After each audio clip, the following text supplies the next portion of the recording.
that open an investigation on alleged corruption and forgery against Abure. In fact, they went ahead to announce the suspension of Abure as well.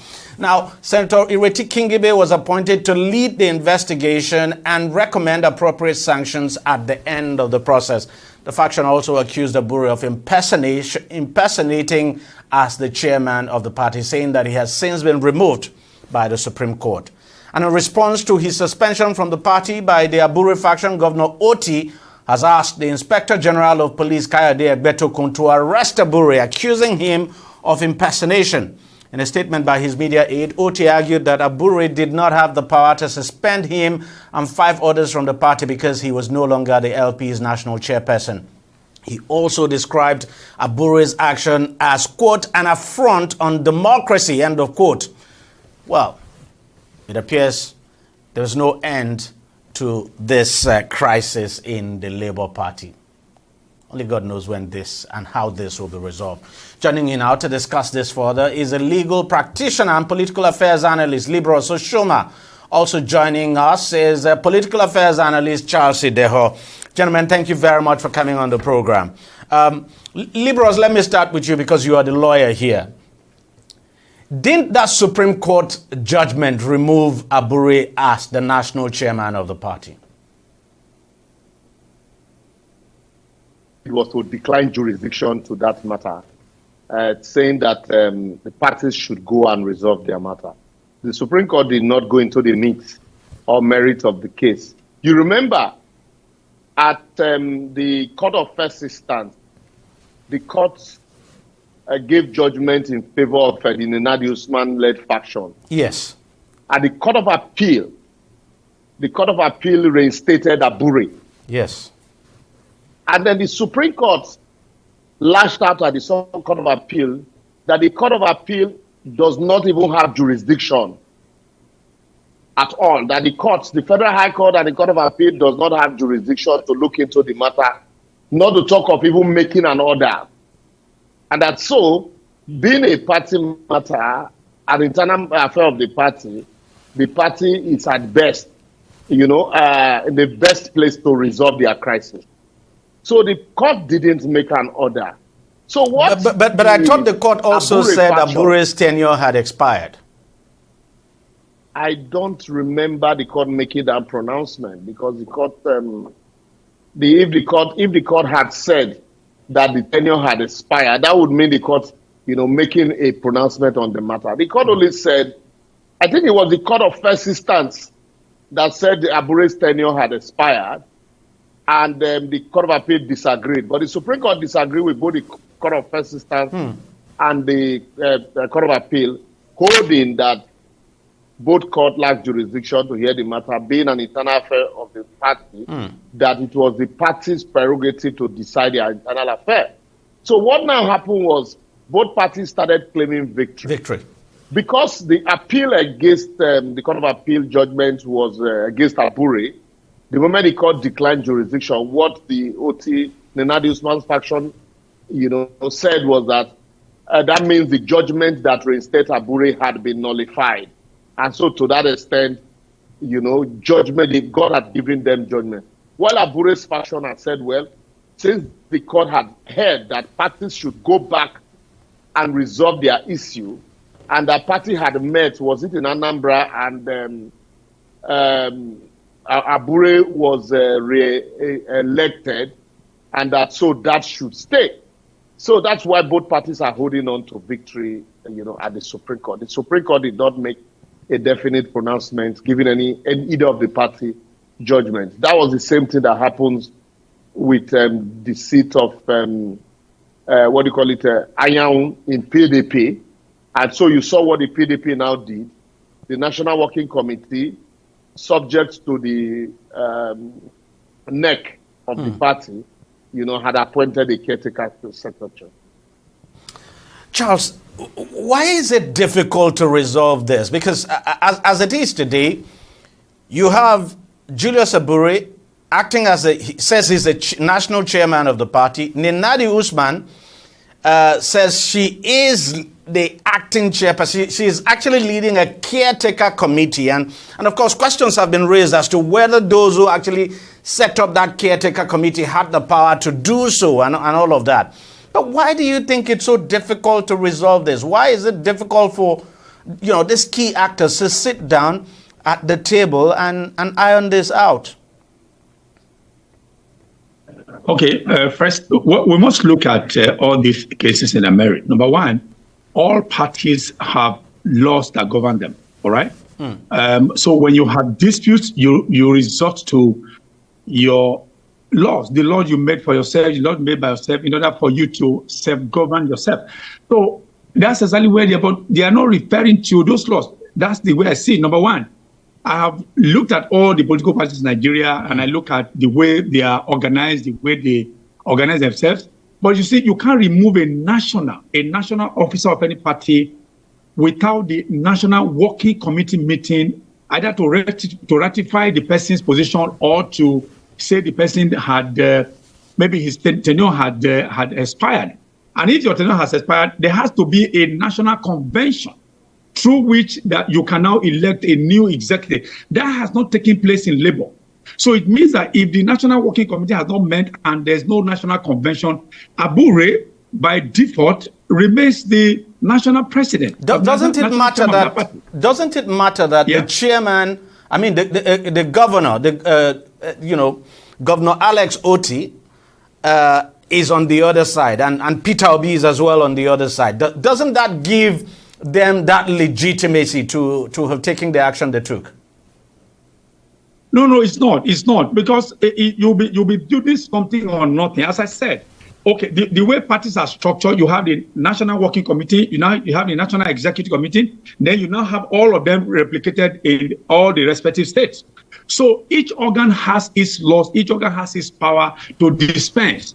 When you want to come up with a new executive, there has to be a national convention. It's explicitly stated. There has to be a national convention through which you can choose all this. But if it has not happened, then you cannot say you are the leader. And one other thing that Abure was fighting, because in a manner of speaking, I can tell you that when Abure, there was a time he had problem with about whether he embezzled money, that he had the SPC problem and all that.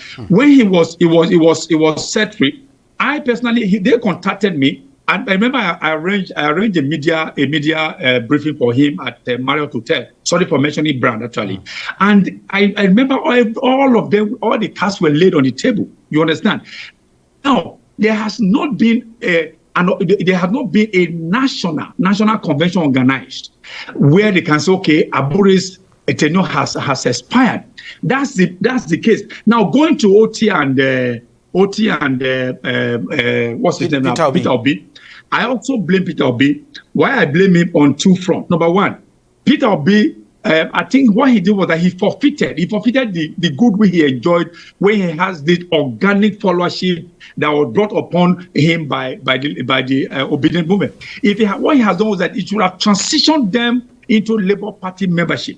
And that would have shored up the power that, of course, all of them were building Labour Party, number one. Number two, then what Abure was fighting was that there was a clandestine move, allegedly so, that they were all making all these things a regional body, regional party.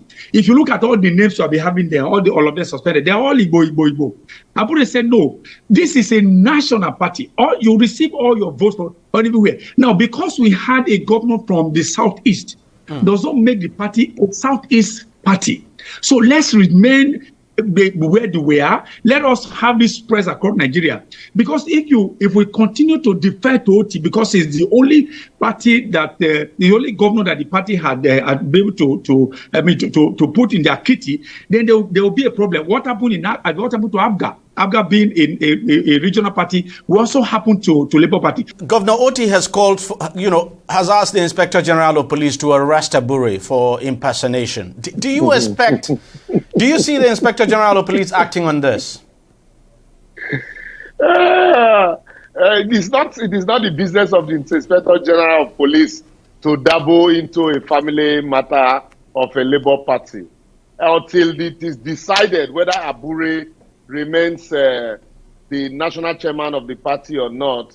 It is not in the mouth of anybody to say, go and arrest him.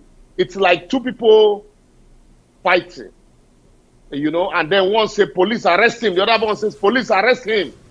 You know, he's the thief. The other one said no, he's the thief. Police are. So I think at best, I would have expected, you know, after every election, every party that is what is sought set up what they call reconciliation committee. We have seen the PDP, you know, do that consistently, despite the fact that their house is in tatters presently.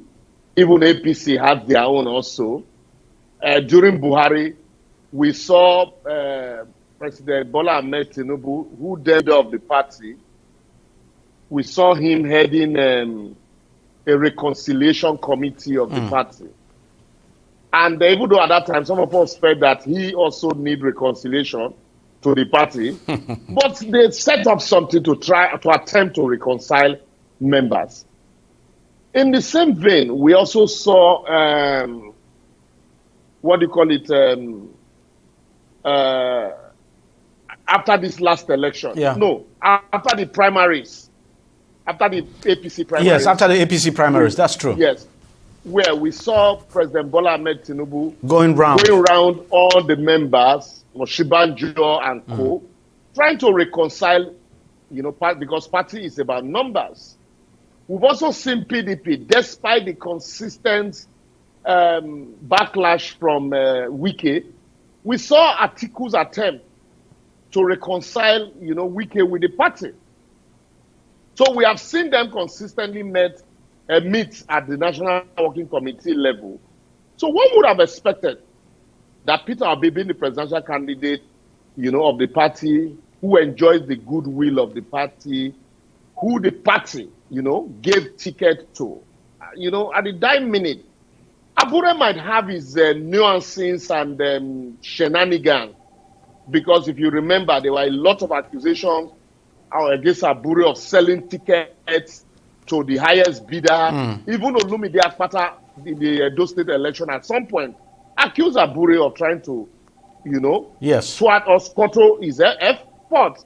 Olumide practically said that the enemy within was worse than the enemy outside. You know, so in all of this, Abure might have its problems, but as a party flag bearer, who also, except he doesn't want to use the party again, because now I don't even know whether Peter Obi is in Labour or is in SDP or is in PDP. You know, one would have expected that he would be able to, you know, bring everybody together, sit at the round table, and then, you know, table all their grievances and, you know,